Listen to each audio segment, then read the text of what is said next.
Hello, welcome back to Van Life in Doris. We'll change the scenery today. We're out in the cabin to play with today. In the meantime, I thought we'd crack on and get stuff done ready for the interior. So stuff that I can make a difference with at the minute. I could do the actual insulation side and everything. Forgot to get the keys, so I can't. So I thought we'd use this time and we'd make some setup ready for the drawer boxes and the kitchen units themselves. Did cheat, hands up, I did cheat. The drawer boxes and everything, I did do all the measuring and everything. I did have somebody cut them for me because their saw is far better than mine, but I can use mine to fine tune. Hello. Hello. Hi. Say hello to the camera. Oh, my God.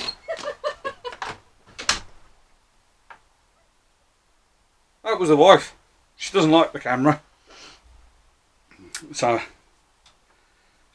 now you've met Lorena. She doesn't like the camera. So she's run off again. So I did have him cut the initial pieces, and then the drawer. So the kitchen units themselves, they're coming from, or they did come from, they're sat just over here. They came from B&Q. We'll come on to those later. So let me just pan you that way so you can see what we're up to. I'll just pause that for a minute. Kitchen units, let me pull that over. So there you are. So it is a B&Q kitchen special, £35 a carcass. You generally cannot make it for less. I could have gone on Facebook or other selling pages to try and find kitchen units to get them a lot cheaper, and it would have been an awful lot cheaper than to do it this way, but buying them like that, invariably the back edges would already have been scribed to the surface to which they're mating, which would then make rescribing to Doris that much harder. Not impossible, just harder. The other problem being is that their drawers may be different to my drawers, therefore all these pre-done screw holes would be different. I want to alter the size of the legs. The only gap I want underneath will be to house the night heater extension pipes, the duct piping. For me, they're 45mm. The night heater that I've got, which I do want to ask a Q&A on that one at the end of this video, has 4 ports on it. So there's going to be 2 into the cabin area, 1 going all the way forward into the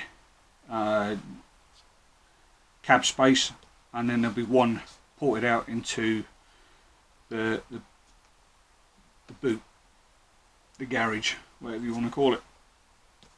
So I was conscious about this whole thing, so chose to buy new. So this is the Caraway 50cm base unit. I'm not sponsored by B&Q in any way, shape or form. I do have to make all my own purchases still. Right, I'm not that lucky compared to some, but these are the cheapest on the market and you can't make them for that price. So this is what we've gone with. Okay, so what do you get for your money then? All your packing pieces, Comes complete with all the screws. That's your front tensioner. And then these are the fully adjustable legs. Now, as I said, I want to go for 75mm, 45mm height adjustment. So, it's a very long screw. So, comes in two sections, so it is fully height adjustable, so you can get it perpendicular to your cabinet. Now that is the maximum height, which is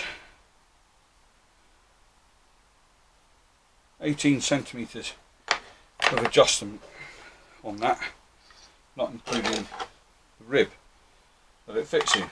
So you could probably end up with almost 20 centimeters of adjustment. Like I said, that's not how much I want.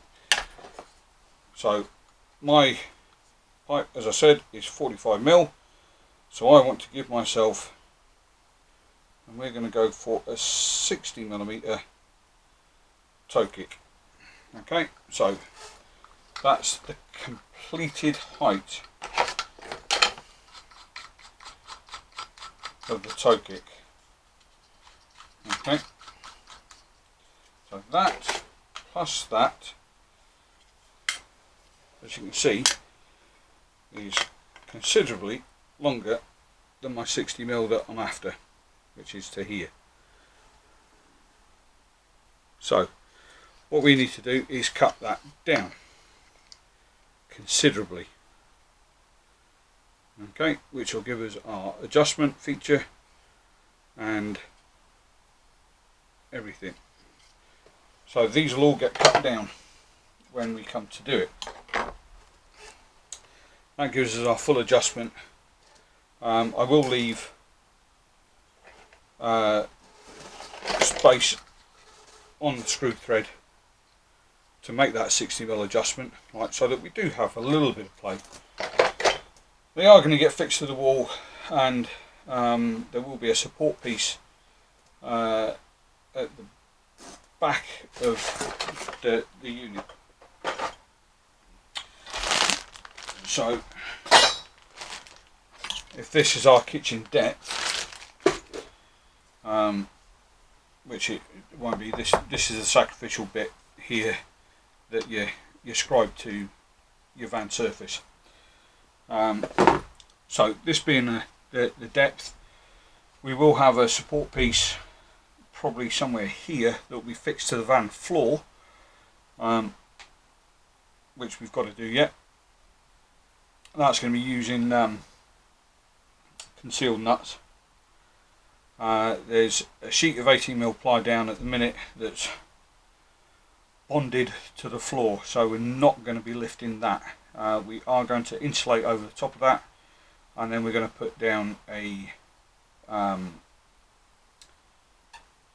18mm birch ply substrate over the top of that. Underneath that will be T-nuts to hold the support piece for these to be able to screw down into to hold it to the floor. So we have literally got everything here, including the kitchen sink, which we're not fitting. So let's get on and make a base unit. Okay, right, we're back. I've laid everything out. We've mostly checked the quantity of stuff. Like all good men, we don't read instructions, so we are just going to crack on. So left side base, right side's over there.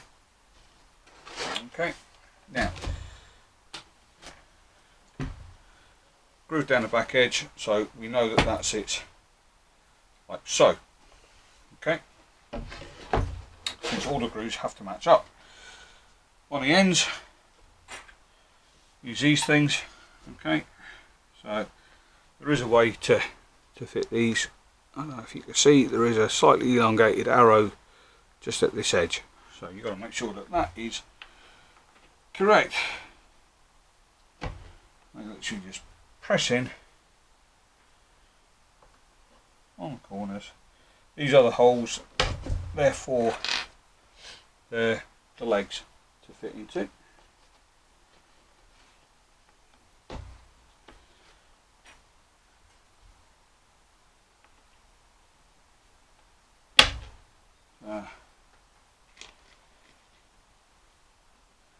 Okay, so dowels go in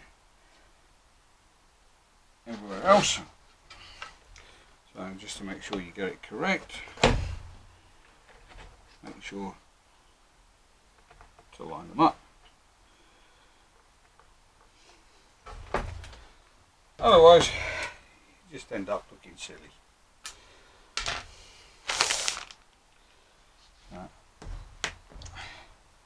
Bottom out the dowels, like so, and then these are the other sort of dowels to use.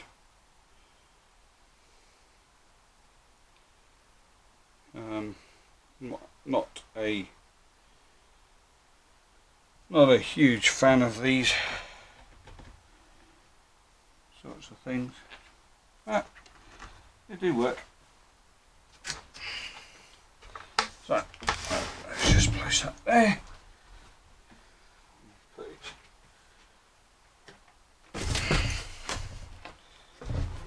mirror up. We'll do exactly the same again.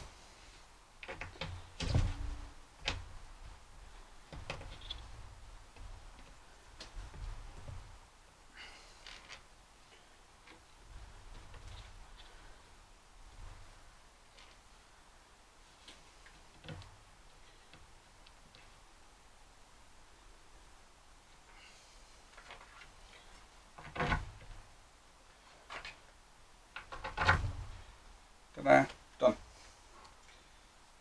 Okay, this piece is your strengthener for up the top, which you can't see, so that again just gets dowels, which will fit in them, and then again the special locking studs.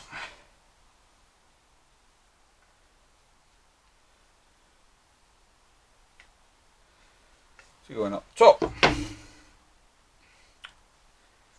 that is the basics of assembling a kitchen unit. There is a back and intermediate shelf also to go in, so I do have the instructions, I just don't often read them. So you just put it together, the base unit goes on, back piece goes on, and then the front metal stretcher goes on. So quite self-explanatory, you don't need me to ramble on about these. What we do need is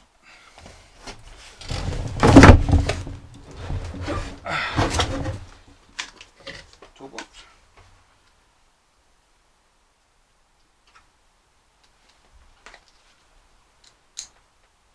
An appropriate screwdriver. So, what we do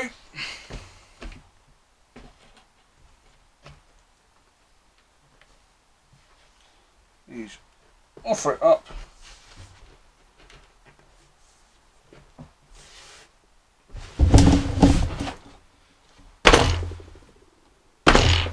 press it home, and then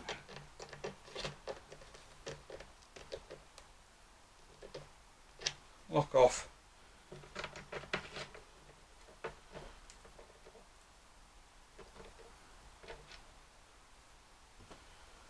those bits. Top stretcher.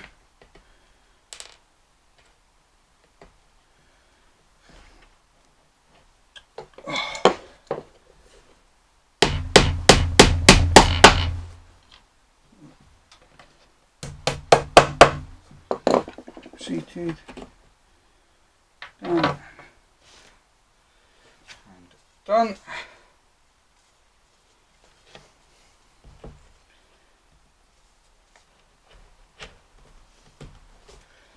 As I said, this is the by far the quickest, simplest way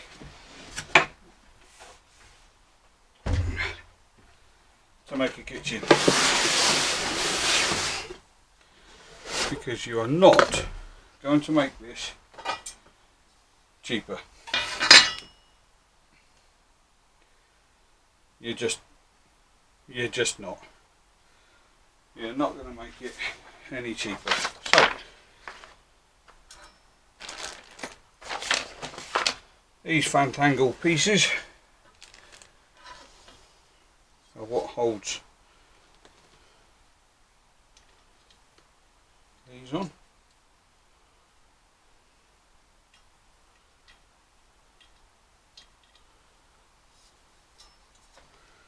These are new to me, never seen these before.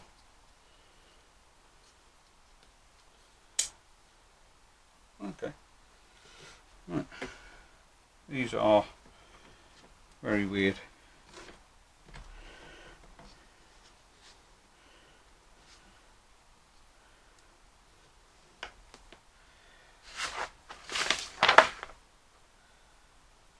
Yes.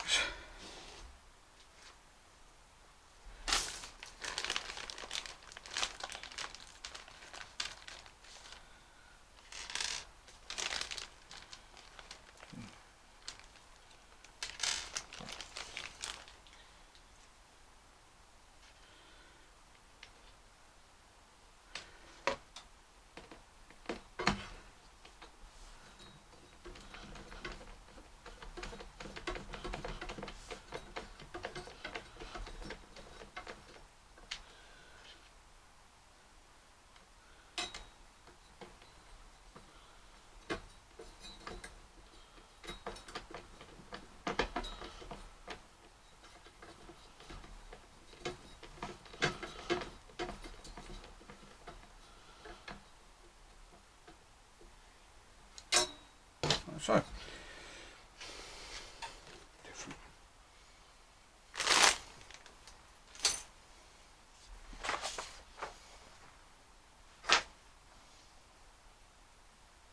Very different.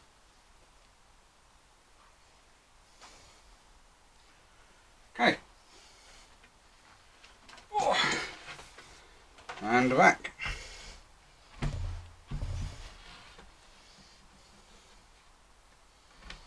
The other side should the same.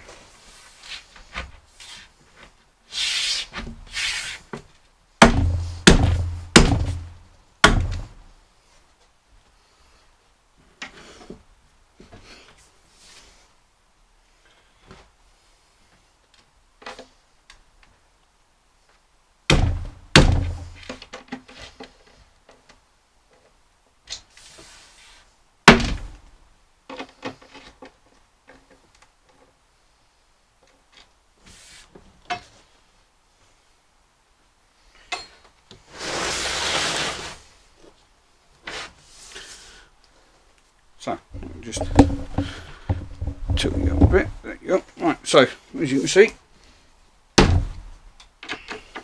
we just get them in. So excuse the hand, and that rotate it as you normally would.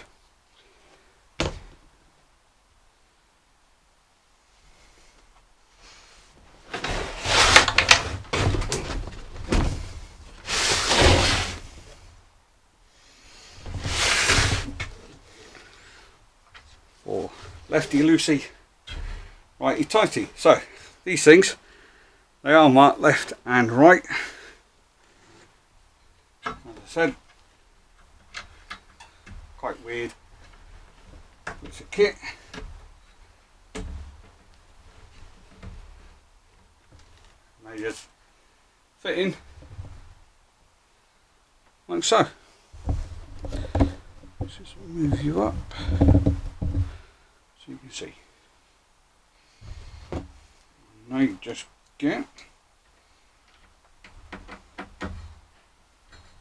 screwed home.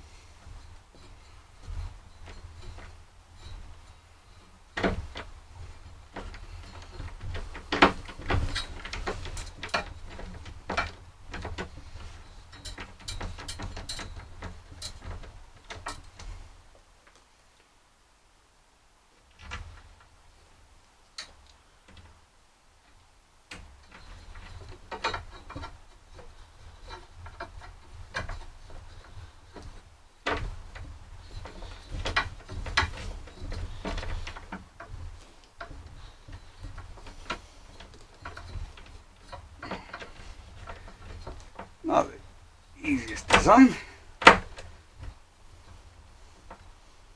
However, you get the idea. So, one simple, very simple base unit. So, that, you just unclip you, I'll take you for a little ride.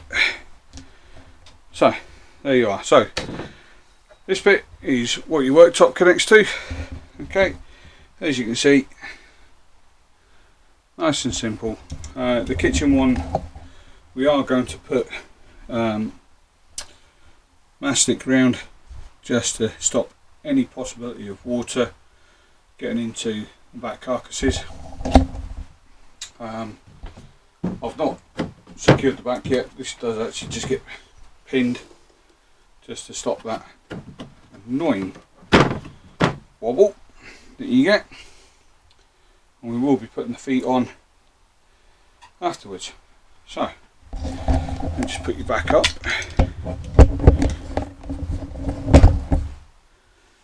temporarily, and then essentially,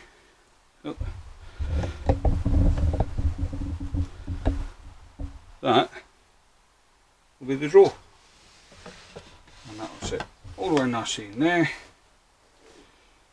As you can see, it's pretty much full depth. We have got a nice lip there, so it doesn't go all the way to the back, which does give us some adjustment. So it will sit obviously proud, less its face. So it's almost all the way depth. That was conscious, believe it or not. That was a conscious thing. The reason for that is anything that falls out of the drawer, it is going to be able to go straight down, so you can get to it. In the ones where we're having the 3 drawer units, that will be such that hidden compartments should you need to. Okay, so that is that. I am quite warm. So, quick class on putting kitchen unit together. We will edit so it's not as long as it probably has been. Let me know what you think of the video. Please do like and subscribe. Slightly yellow atmosphere in here. I do apologise for that. It is poor lighting. I have nicked the kids' space because they're not here to play in it, so it's mine for the moment to assemble kitchen. So again, thank you for watching. If you have any comments, I'd love to answer them. Any questions would be more than welcome to answer them as well. As I said at the beginning of the video, the night heater, which we will come on to in a video either one evening or next weekend, your thoughts please on complete units, which is what I've currently got. So one that's in a complete standalone unit, metal box. It's got the fuel supply system on top of the heater. The one that I've gone for is a 5 kilowatt heater. I know some people have had issues with the 2 kilowatt. I know Mel's had issues with his. Those happy days have had issues with theirs. So has Will on Will's Whereabouts. I had a 5 kilowatt in Viv. It was brilliant, so I've gone for a 5 kilowatt again. It suits my needs. We have got a larger cabin space in Doris, so it's going to fulfill that purpose beautifully. The question that I want answered, I suppose, is your thoughts on standalone units like that setup, or separate units tapping into the main fuel tank supply, which is currently what I'm thinking. Do we go for a unit whereby I can tap into the main fuel tank? I'm a little bit struggling with which way to go. Your thoughts on that would be most welcome. Thanks for watching. Take care. See you next time.